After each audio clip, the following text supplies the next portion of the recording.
Nueva Ecija at matatagpuan ang nayon ito sa paanan ng bundok Mabilog, sa ibaba ng bundok Dalimano na matatagpuan sa pagitan ng bundok Sierra Madre at Caraballo.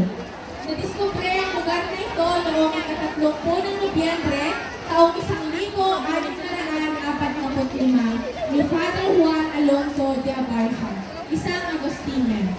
Ang tribo Baluga at Ilonggot ay naninirahan dito. Simple at payak ang pamumuhay ng mga tao. Sa kabila ng lahat, mas lalong nakilala ang bayan ng Pantabangan dahil sa masisipag na mamamayan nito. At sa lumang bayan ng Pantabangan na punong-puno ng kasaysayan. Pagsasaka, pangingisda,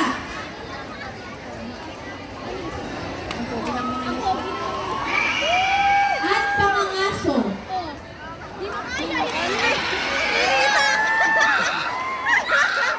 Ang pinabubuhay ng mga tao dito. Sa kabilang banda, gaano rin kasaya at kapayap ang pamumuhay ng mamamayan dito ay di maiiwasan ang pagsubok at suliranin nang dumating ang ikalawang digmaang pandaigdig. Ang mga sundalong Pilipino at Amerikano ay nagsanib puwersa laban sa mga Hapon. At ito'y kanilang natalo upang ipaglaban ang bayan ng Pantabangan. Sa kabilang dako, noong Mayo 1966, ang lumang Kongreso ng Pilipinas ay nagpasa ng batas na nag-uutos ng pagpapagawa ng Pantabangan Dam sa taong nabanggit.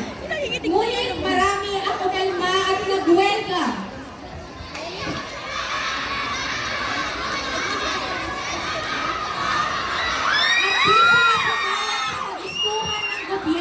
Tila lahat ay nagkagulo. Ngunit nahikayat din sila dahil sa binigay na pabahay ng gobyerno. Simula ngayon, ang bagong bayan ng Pantabangan ay mas lalong nakikilala sa buong mundo. Dahil sa makalumang kasaysayan na hindi makakalimutan ng lahat, matabunan man ng tubig. Ang lumang bayan ng Pantabangan ay hindi matatabunan ang magagandang alaala nito. Kaya't ating saksihan, tunghayan ang makabagong bayan ng Pantabangan. Viva Apostol San Andres! Viva! Viva! Viva! Mabuhay Pandawan Festival!